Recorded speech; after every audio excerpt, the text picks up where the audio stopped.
Assalamualaikum warahmatullahi wabarakatuh. Alhamdulillahirabbil alamin. Adada khalqihi wa ridha nafsihi wa zinata arshihi wa midada kalimatihi. Asyhadu an la ilaha illallah wahdahu la syarika lah wa asyhadu anna Muhammadan abduhu wa rasuluhu la nabiyya ba'dahu.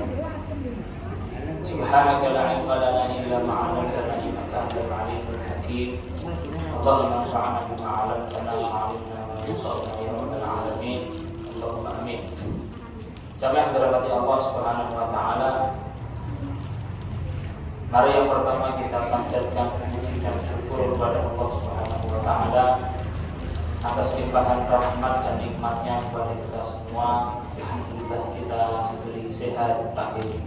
Alhamdulillah kita diberi sempat untuk bisa datang ke masjid dan dimudahkan untuk mengikuti kajian datang ke masjid. Alhamdulillah seluruhnya itu nikmat dari Allah Subhanahu wa taala. Salawat serta salam kepada Nabi kita Muhammad sallallahu alaihi wasallam, di mana tidak ada jalan menuju Allah Subhanahu wa taala kecuali Allah beliau sampaikan kepada kita semua. Tapi untuk menikmati Allah Subhanahu wa taala, pada kesempatan kali ini alhamdulillah pembahasan yang akan kita bahas di pas ini masker yang mana ini pembahasannya mengenai sakit, penyakit, kalian obat. Itu bagaimana di dalam Islam.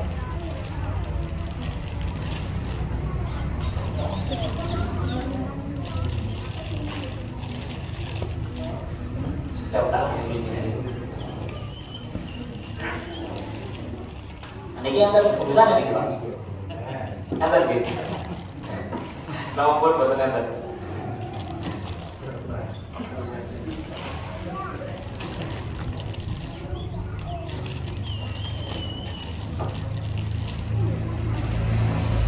Pertama, mengenai sakit ataupun apa yang kita rasakan dari hal-hal yang mungkin pandangan kita sebagai manusia itu kurang dirasa enak. Pertama harus kita yakini bahwasannya segala yang kita rasakan itu dari enak tidak enak itu merupakan ujian dari Allah Subhanahu wa taala. Muslim niku kudu diuji. Muslim niku diibaratkan sama Nabi sallallahu alaihi wasallam seperti padi. Yang padi itu kalau kena angin itu kadang dia ke kanan, kadang dia ke kiri, kadang dirasi ambruk macam itu. Tidak seperti pohon yang kokoh tinggi menjulang seperti itu yang kalau kena angin bukan gerak sama sekali. Kata Nabi Shallallahu Alaihi Wasallam, matal mukmini kalau qamati minaz zar'i. Permisalan seorang mukmin itu seperti pohon padi. Kadang kena ujian sakit, kadang kena ujian di harta, kadang kena ujian di anak, kadang kena ujian di suami atau istri. Gimana nih itu juga memang dia ke kanan ke kiri, ke kanan ke kiri, tapi tetap bukan aman. Jadi waktunya panen baru rasanya enak, yaitu di akhirat kelak. Tapi permisalan orang kafir, orang munafik, itu kata Nabi Shallallahu Alaihi Wasallam, seperti hanya pohon yang kokoh itu. Dia sama sekali tidak gerak, sekalinya ditebas ambruk. Oke. Orang yang di dunia ini, orang yang tidak mengimani Allah, tidak muslim, salah itu. Kaya kita pandang kok urip kok enak-enak kan, kaya loro rata, gede-gede ajeng ngono nggih. Kok kaya enak kan urip ini. Lah kok dene konsep ini di keimanan kita, lah baru dapat apa yang dijanjikan oleh Allah Subhanahu wa taala. Itu kita harus meyakini itu bahwasanya muslim itu harus diuji. Alif lam mim ahasiban nas an yutraku an yaqulu amanna wa hum la yuftanun. Alif lam mim, apakah manusia itu mengira an yutraku, mereka itu ditinggal sedangkan mereka mengucapkan la ilaha illallah Muhammadur Rasulullah wa hum la yuftanun, enggak diuji sama Allah Subhanahu wa taala. Walaupun fatanna alladziina min qablihim, orang-orang terdahulu diuji sama Allah Subhanahu wa taala. Jangan kita buka itu dengan Allah Subhanahu wa taala. Nabi ini loh, Kanjeng Nabi ini. Ujiannya Masya Allah sangat-sangat berat dan dahsyat. Perihal sakit ini, perihal penyakit, beliau nggak sakit Pak. Nah kita itu sakit nggak misalnya gitu, nopo nonton di patah tulang misalnya, nah itu wajar gitu. Nah itu biasa. Rasulullah Shallallahu Alaihi Wasallam itu Kanjeng Nabi itu sakitnya double, 2 kali lipat sakitnya manusia biasa. Suatu hari pernah sahabat Ibnu Mas'ud itu melihat Nabi kok kayaknya demam. Demam ini buatan koyo manusia biasa. Ditanya, wahai Rasulullah, ini araka aku akan syadidan, istiwa itu kon. Wahai Rasulullah, kok kayaknya engkau itu sakitnya kok teman-teman. Kata Nabi, ajal ini aku kamayu aku rojulan minum. Saya itu sakitnya seperti sakitnya 2 orang dari kalian. 2 orang digabungkan jadi 1 gitu. Sakitnya jadi 1 Rasulullah. Penyakitnya beliau itu double di tubuh beliau, 1 tubuh itu Rasulullah dia nanti sakit, nanti demam, nanti terjatuh sisi kanannya sehingga tidak bisa sholat berdiri. Pernah giginya itu patah karena dilempar batu. Pernah malah beliau disihir itu nanti Pak Rasulullah disihir sama orang. Pernah diracuni. Bahkan penyakit itu semua pernah dialami Rasulullah SAW. Andaikan Rasulullah saja seperti itu dalam hal penyakit, ya, apalagi kita itu sudah sangat wajar. Tapi alhamdulillahnya, bagi menerima Allah Subhanahu wa taala yang kedua ini, bahwa penyakit yang kita rasakan, sakit yang kita alami, ataupun hal-hal yang tidak enak yang kita alami itu bagi kita itu sebagai kafarah, sebagai penghapus dosa. Itu enak gitu. Sakit yang kita alami itu dapat menggugurkan dosa kita, meskipun hanya sekedar bulu yang kita injak terus kita merasakan sakit, itu sebagai penghapus dosa. Digaris bawahi, nek sabar. Nah itu angel itu.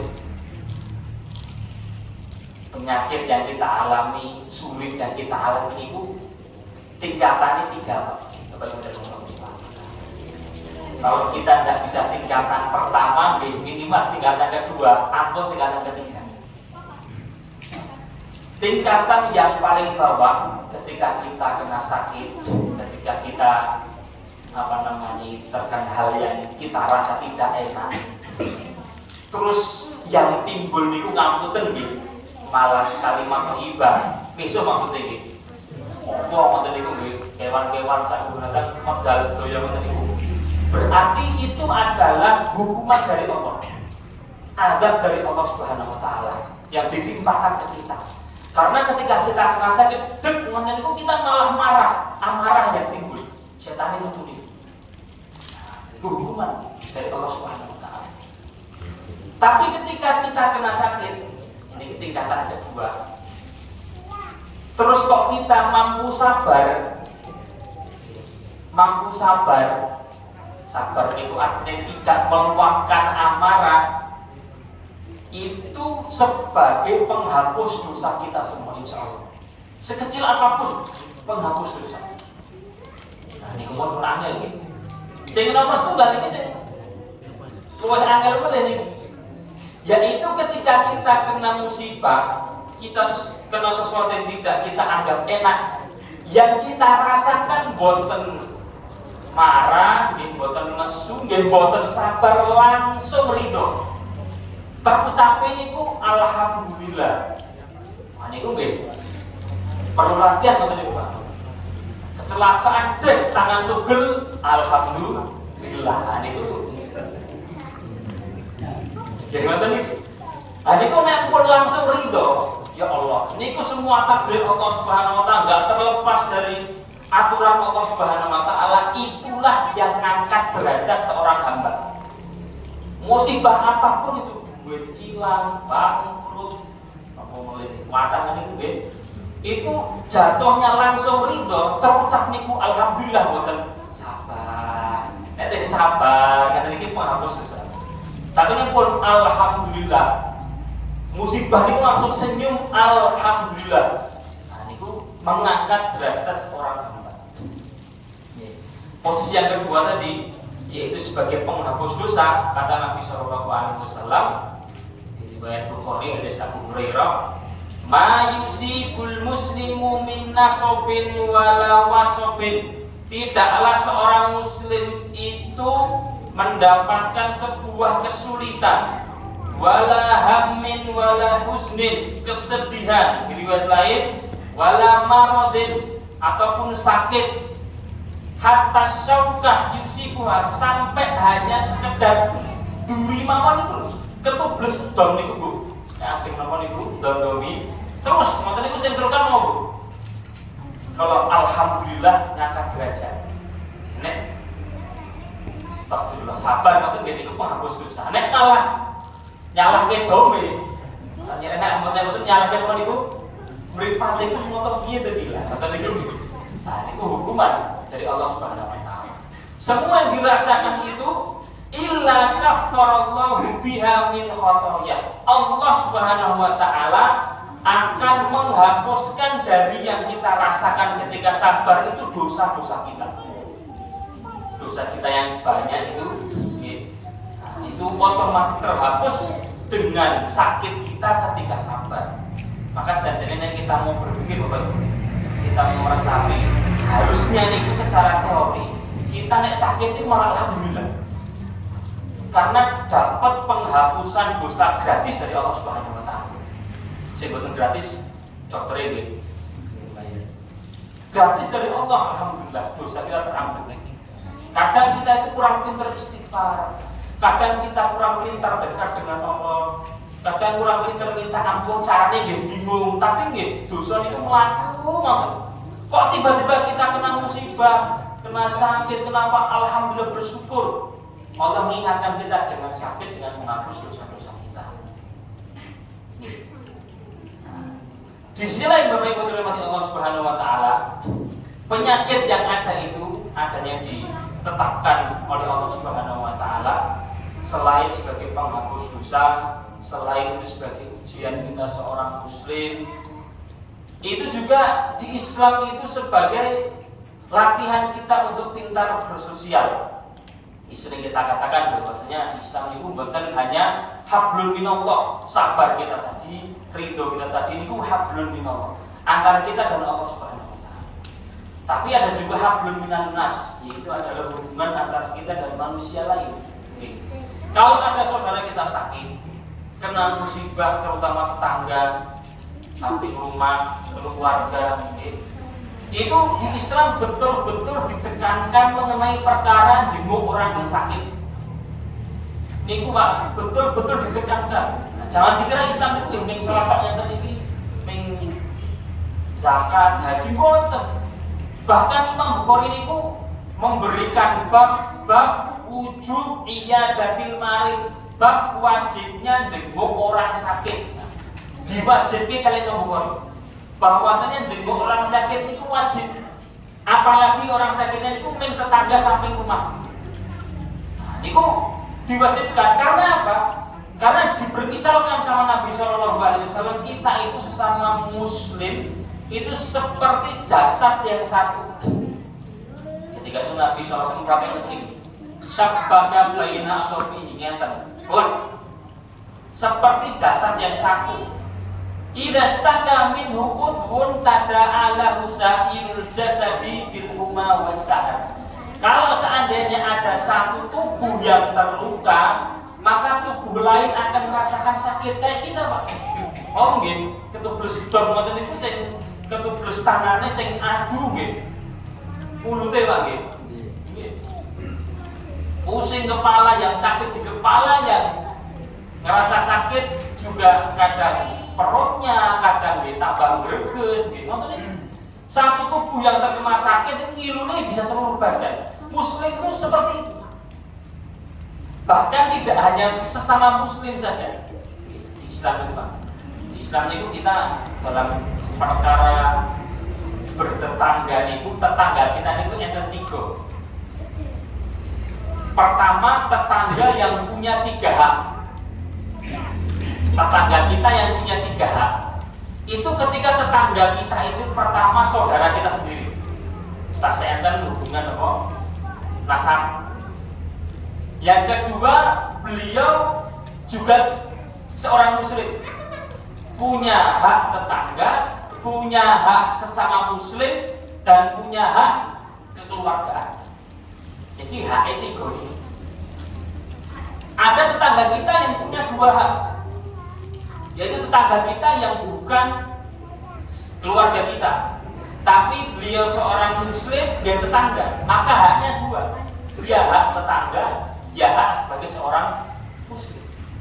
Ada lagi hak tetangga yang punya 1 hak saja, yaitu tetangga yang bukan keluarga dan kebetulan non muslim. Niku tasih enten hak tetangga. Senajan boten muslim nggih boten keluarga.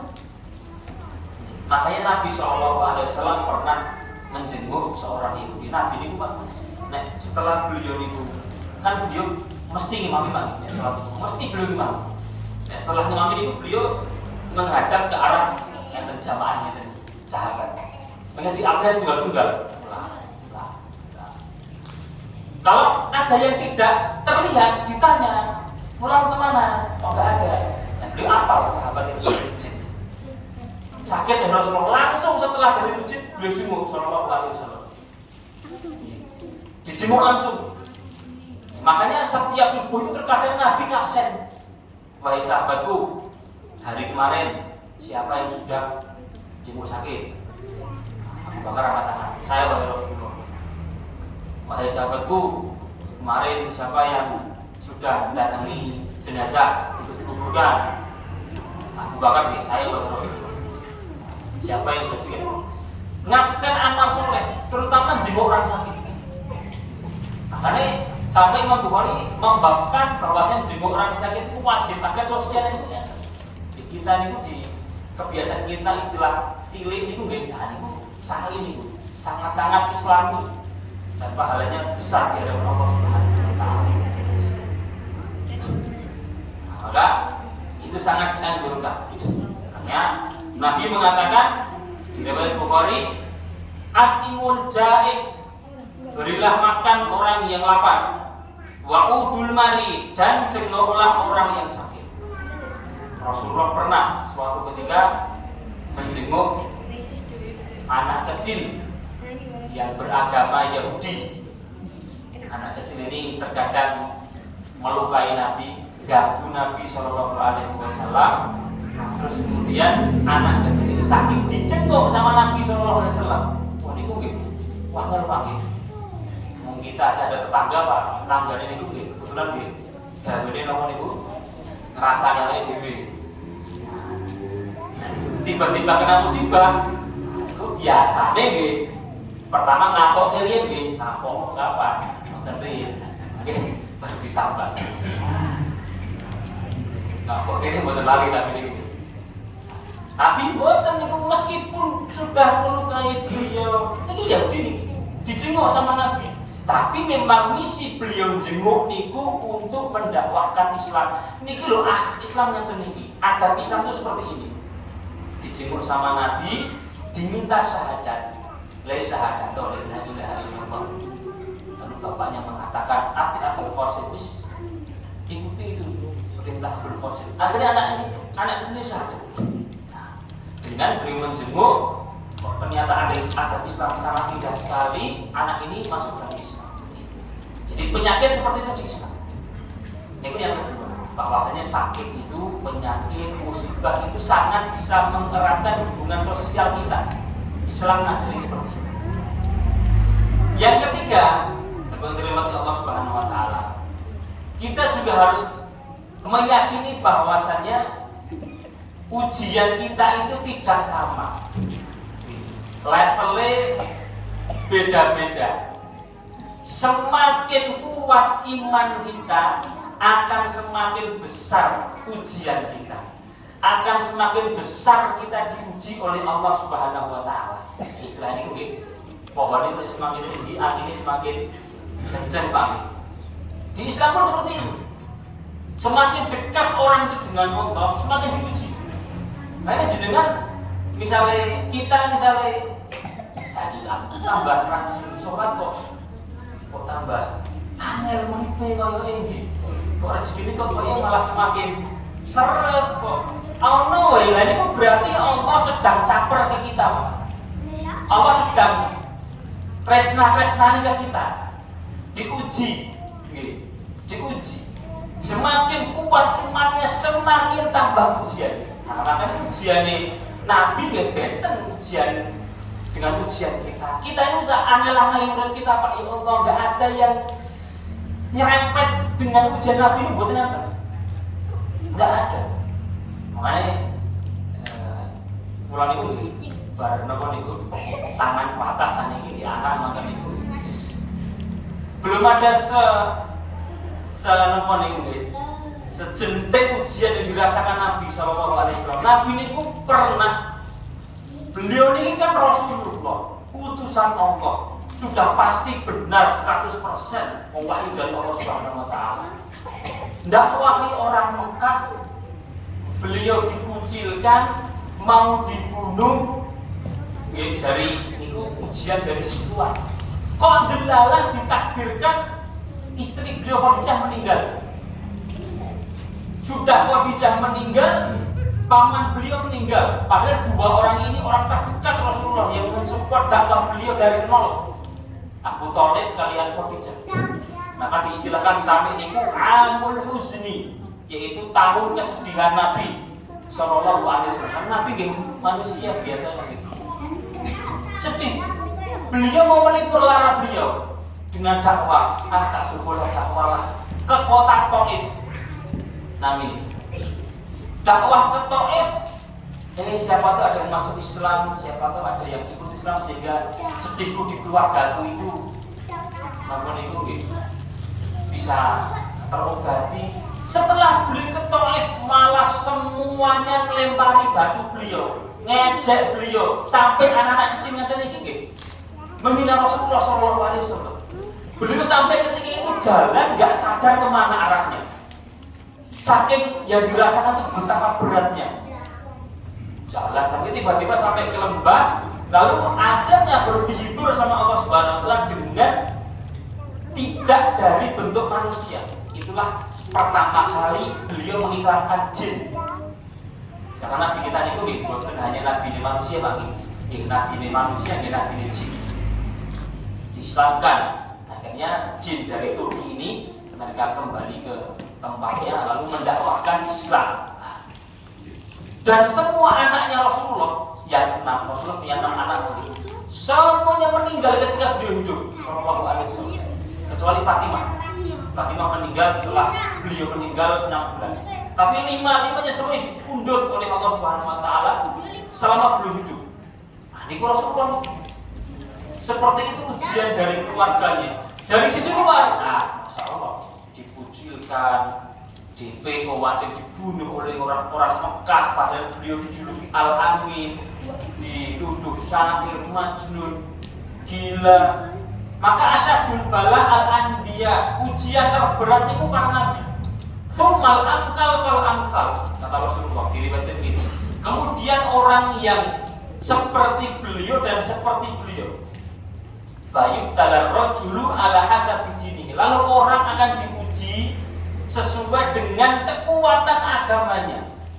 Semakin kuat agamanya akan semakin besar ujiannya, tapi Allah tahu dengan agama dia akan sabar. maka kita jangan kaget kalau semakin kita dekat dengan Allah itu tambah dahsyat ujian. Syadul al-bala al-anbiya thummal amsal fal amsal. Dan itu adalah bukti Allah mencintai hamba-Nya. Allah Subhanahu wa taala idza ahabba 'abdan ibtalahu.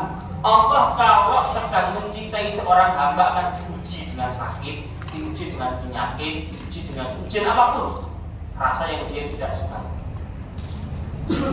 Kayak kita ini Pak, kalau kita cinta dengan anak itu kan kadang dididiknya macam-macam Pak. Ada yang kadang kita jajaki, kita kasih jalan-jalan, kadang juga ada yang kita jewer, ada yang kita teot. Di Allah dia seperti itu dengan kita, hambanya itu. Kadang kita dijewer oleh Allah Subhanahu wa taala sakit, apapun sakitnya. Berarti itu kita harus meyakini mungkin Allah sedang memberi perhatiannya ke kita. Kita malah jangan marah ke Allah Subhanahu wa taala. Kita diuji dengan keluarga, misalnya diuji dengan harta, misalnya itu Allah sedang mencintai kita. Innallaha idza ahabba 'abdan ibtalahu. Nah, kemudian perihal pengobatan penyakit yang ada ini, kita masuk pengobatan bahwa Nabi SAW itu mengatakan ma anzalallahu da'an illa anzalalahu shifahan. Allah tidaklah menurunkan penyakit kecuali pasti menurunkan obatnya. Itu pasti. Setiap penyakit pasti ada obatnya, kecuali kalih mawon penyakit tua balik udah sakit balik sama kematian. Ini obatnya.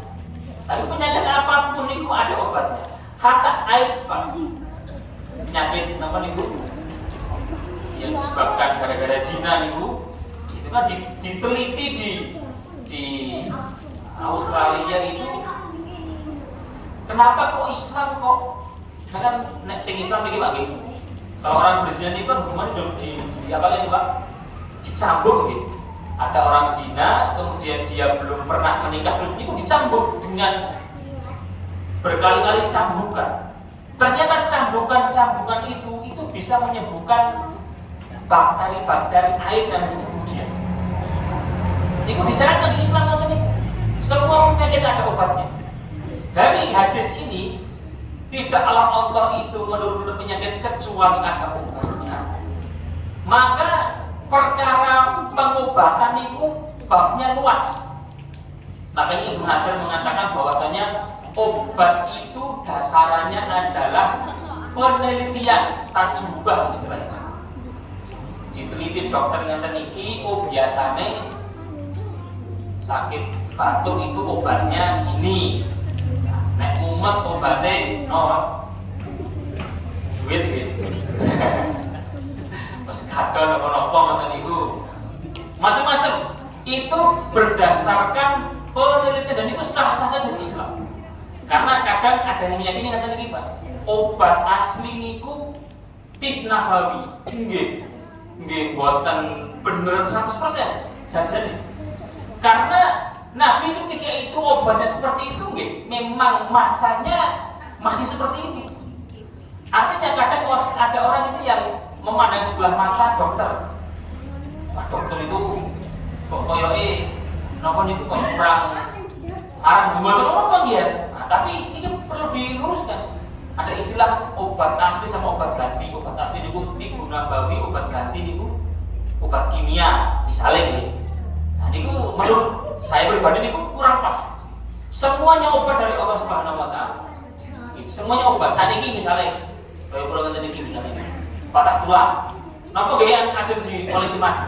Nggih mboten nyambung Pak nggih. Napa ajeng diumbeni habatus sauda? Napa ajeng dibekam? Nggih mboten nyambung. Tetap dioperasi. Dan itu nggih obat. Hadisnya niki mau. Tidaklah menurunkan obat kecuali menurunkan penyakit pasti akan apa niku? Obat. Dan itu adalah bentuk ikhtiar seorang hamba. Bentuk ikhtiar seorang hamba dengan menjemput pengobatan. Kalau ditanya hukum berobat nopo? Hukum berobat itu janjinya Imam Bukhari mengisyaratkan hukumnya itu dianjurkan.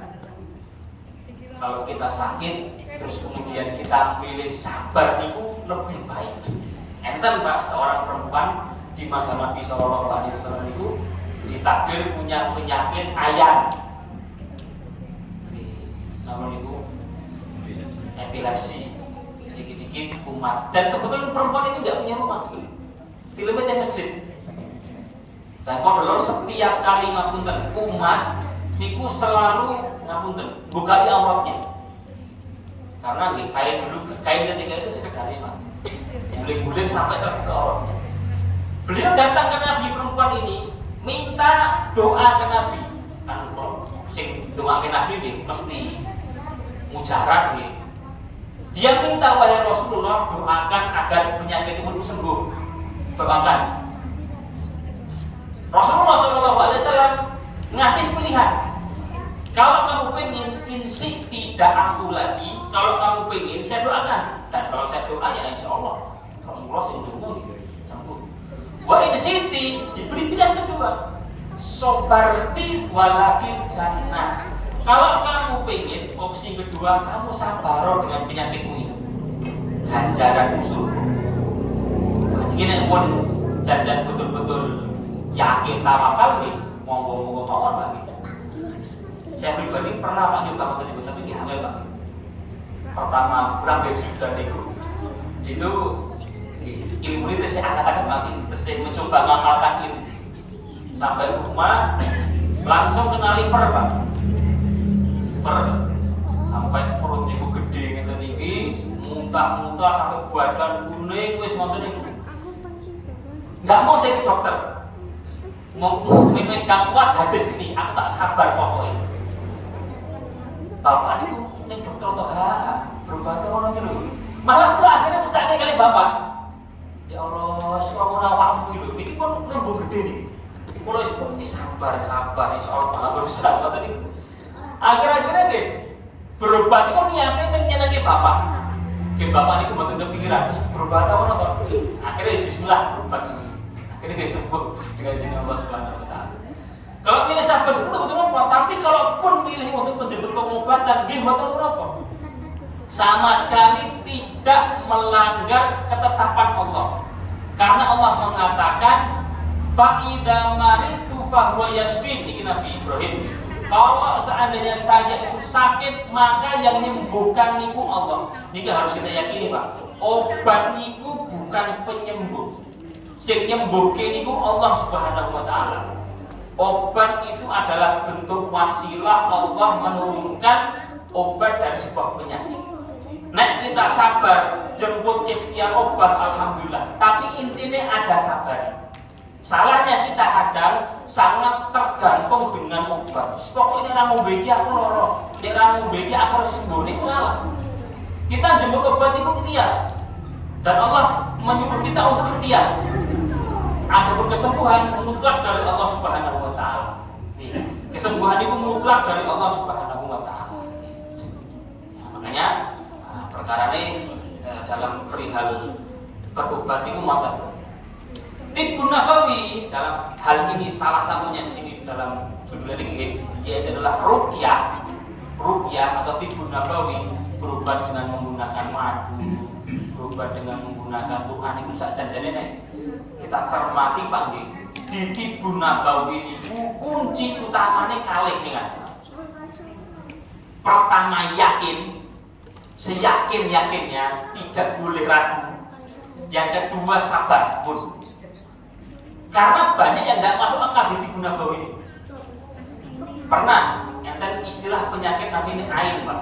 Nanti mirip Pak. Ain. Kata Nabi al-ainu haqqun.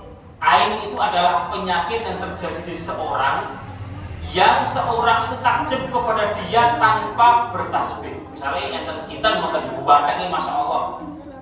Ini misalnya itu kurang 5 sampai ini. Buatkan wonten ibu.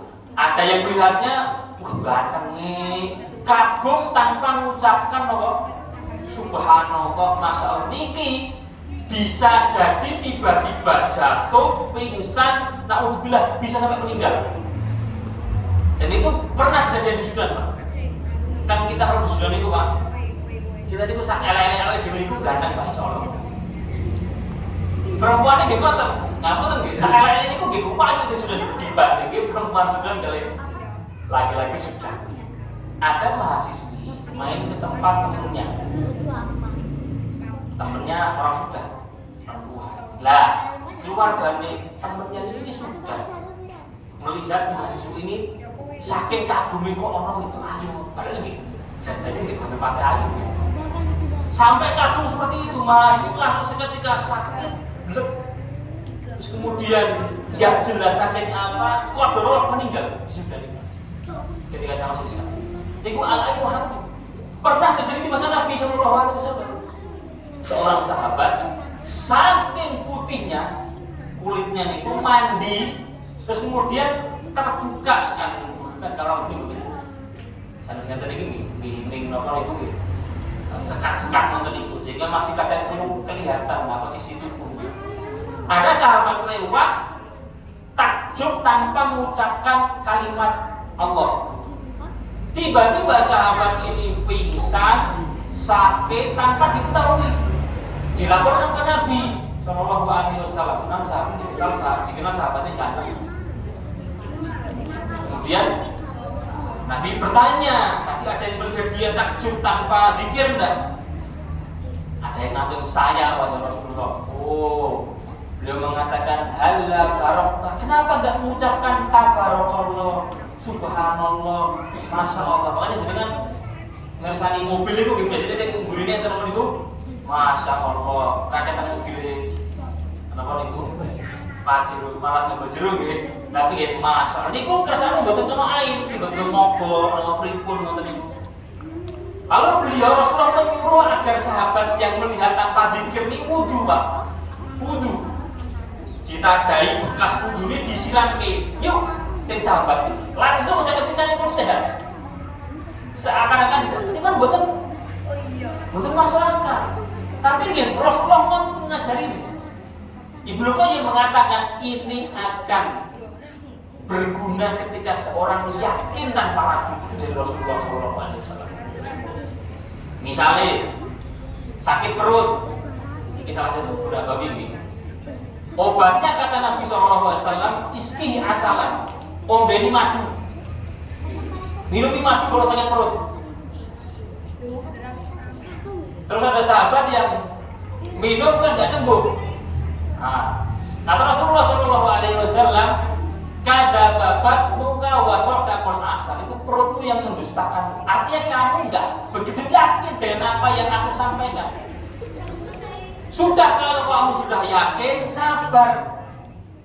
Kunci yang kedua ini, mulai misalnya jauh madu kok orang mari-mari. Nah sekarang kita bisa menyangka, oh mungkin madu ini palsu ya ini. Ngertos ya. Dikira pun yakin asli kok dereng sembuh. Ke tahap yang kedua sabar. Nabi nggak mungkin dusta. Yang kedua memang penyakit untuk menguburkan dosa kita tadi. Malih babnya ini yaitu perkara ruqyah. Nanti boleh manggil ruqyah lagi. Ruqyah itu makna ruqyah itu adalah at-tadawi bil Quran, yaitu memberi pengobatan dengan Al-Quran. Ini janjinya kalau kita itu betul-betul mengetahui intinya, ini obat yang paling gratis loh. Quran ini murah gratis. Karena kalau kita bisa mendalami Quran, kita bisa memahami makna Quran. Quran itu intinya akan menenangkan jiwa. Dengan mengontak ke dokter-dokter itu penyakit-penyakit yang ada sing boten karuan itu selain yang fisik gitu. Ini cuma asal mulane sakit pikiran. Terus ngono Pak. Pikiran oke, teng atine pikire kejeron. Akhirnya gini Bu. Akhirnya nopo. Obat termudahnya adalah Al-Fatihah. Obat termudahnya adalah Al-Quran dengan ditadaburi dengan keyakinan. Makanya ada istilah ruqyah. Ruqyah yang paling bagus itu ruqyah mandiri jajan. kita membaca Al-Fatihah untuk diritan misalnya sirahnya ini dulu Pak nggih. Jumlah ngeten iki kalian dibacani Al-Fatihah dengan diyakini bahwasannya Allah mengatakan wa nunazzilu minal Qur'ani ma huwa shifaa. Kita turunkan dari Al-Qur'an itu berupa kesehatan. Saatnya kalian itu pernah aku yakin 100% yang nomor kali sabar. Kalau sudah yakin belum sembuh dibalik mulai kali sabar. Balik mulai kali sabar. Karena itu pasti dan pernah secara teori terjadi. Abu Sa'id Al-Khudri, sahabat Nabi SAW, ketika itu pernah bawa pasukan sahabat pengen menginap ke sebuah kampung. Ketika itu kampungnya enggan untuk memberikan mereka jamuan karena pemimpinnya sedang sakit. Katanya demikian. Dan pemimpin yang sakit ini diobati dengan obat apapun nggak sembuh-sembuh. Obat yang terbiasa dipakai ketika itu itu penyakitnya seperti ini, obatnya biasa seperti ini nggak sembuh. Sama Abu Sa'id didatangi, Al-Khudri ini sahabat Nabi, didatangi gur diwacaknya Al-Fatihah. Bismillahirrahmanirrahim. Alhamdulillahirabbil alamin. Sampai selesai. Niki pemimpin kaum yang sakit ini tiba-tiba sembuh. Boten seakan-akan tidak pernah sakit sama sekali. Warasnya langsung 100%. Ini kan betul masuk teori lagi. Ya kok bisa? Kata Abu Sa'id, setelah dia sembuh dikasih domba yang banyak sama kaum itu. Abu Sa'id lagi. Aku mau ngomong, saya hanya membaca Al-Fatihah. Saya nggak mau cuma domba ini, takut nanti dombanya hartanya nggak halal. Sahabat itu Pak gitu. Dikira duit akeh niku kok tidak nawa boten halal. Kita kan bismillah gitu. Musadir Pak gitu. Datang Rasulullah, wahai Rasulullah, kita tadi datangi sebuah kaum, pemimpinnya sakit, saya nggak ngapa-ngapain Rasulullah, cuman bacakan Al-Fatihah, ini namanya ruqyah. Terus dia sembuh seketika itu juga. Kata Nabi SAW, alam ta'lam annaha ruqyah, ya Abu Sa'id. Berang ngerti itu, bahwasanya Al-Fatihah itu adalah ruqyah, obat. Kita semua saya yakin hafal Al-Fatihah, hafal semua. Kalau kita yakin Al-Fatihah itu obat, kita pusing, jarak, tenggung, ini memang demek kan baca Al-Fatihah. Sakit perut, demek kan baca Al-Fatihah ataupun ayat yang kita hafal. Dengan syarat yakin, yang kedua sabar. Ya, jadi ruqyah itu boten tidak identik dengan jin, boten nggih. Nah, biasanya kalau kita dengar ruqyah berarti kesurupan, itu boten. Memang kalau seandainya kita kesurupan bisa diobati dengan cara ruqyah, bisa saja salah satu, tapi sebenarnya itu ruqyah itu bentuk eksternal, yang lebih utama adalah jiwa dan diri kita sendiri. Kalau misalkan ada orang Pak datang ke kami terus santri kan kata Pak nggih, sing ngapunten nggih digawani jin kalih bae wonten niku nggih iki macam-macam niku. Terus pengen sembuh, saat saya tak ruqyah, loh, kamu kalau saya ruqyah, kamu akan bergantung dengan saya. Kamu harus bergantung dengan dirimu sendiri dan bergantung ke Allah Subhanahu Wa Taala. Kamu kan hafal Quran, hafal sekian ayat, baca untuk dirimu sendiri. Meskipun mungkin biasa nggih reaksi motor itu guling-guling, tapi sebetulnya dia yakin kesembuhan dari Allah Subhanahu Wa Taala. Niki perlu diluruskan Bapak Ibu Allah Subhanahu Wa Taala. Kadang orang itu caranya benar tapi berpantunya salah. Aku tak ruqyah lah. Tapi niat dia sembuh itu dari ruqyah itu, ini salah. Sembuh itu dari Allah dan dari kalamullah Al-Qur'an itu. Ruqyah ning wasilah. Wasilah. Mungkin orang itu lebih manjur bacaannya ini bisa jadi Pak itu. Kita enggak terlalu manjur doanya, yang dia lebih lebih dekat dengan Allah sehingga bacanya lebih terasa di jin itu bisa jadi, atau di penyakit itu bisa jadi. Nah itu istilah ruqyah. Jadi kalau dari Tibbun Nabawi, dari berbagai penyakit itu madu kali pekang biasanya ini asyifa'u fi talah, kata Nabi, kesembuhan itu dengan 3 di masa itu: madu, pekang, busur atau pemih jam kali kai ini saniki hari ini ku kai ini ku mesin itu Pak dipanasi oke di apa oke coklat tapi ini ku hukumnya makruh di Islam. Kenapa kok makruh? Karena saat ini memang obat manjur ketika itu. Karena seakan-akan dia sudah putus asa dari penyakit sehingga tidak bisa sabar. Karena nggak sabar, terus cobrosnya gendang lari penyakitnya. Lah, ini ku dimakruhkan Islam. Ada bekam untuk menjaga kesehatan atau bekam dari berbagai penyakit tentu dengan apa namanya medis skala yang lebih maju, ini lebih detail.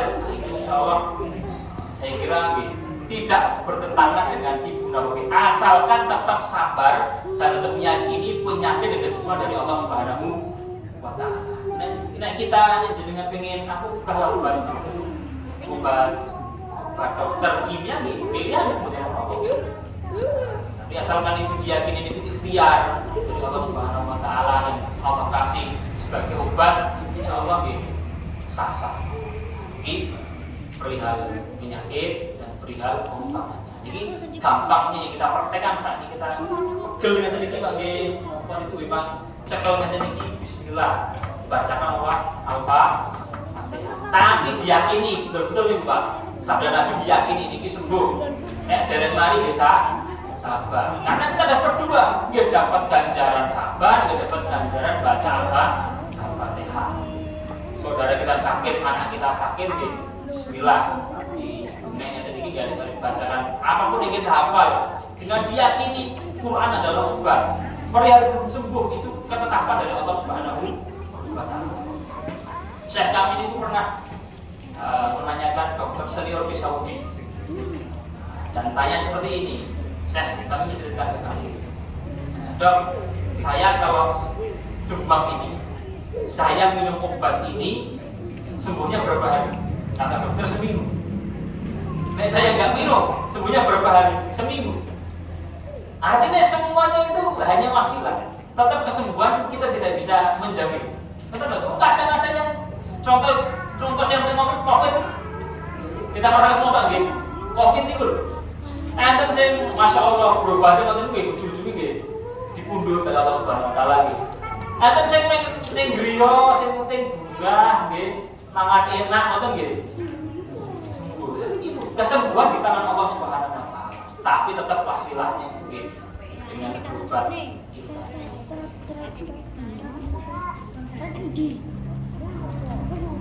Yang terakhir sebelum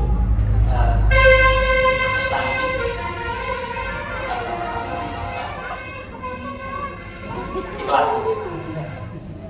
Ketika Umar itu pernah mau umrah, Nabi SAW pernah meminta doa kepada Umar dan mengatakan, ya koi latan sana fi du'aika. Baik saudaraku, jangan lupa doakan aku. Itu Kanjeng Nabi minta doa ke sahabat Umar pada hari Umar itu otomatis di bawah Nabi SAW.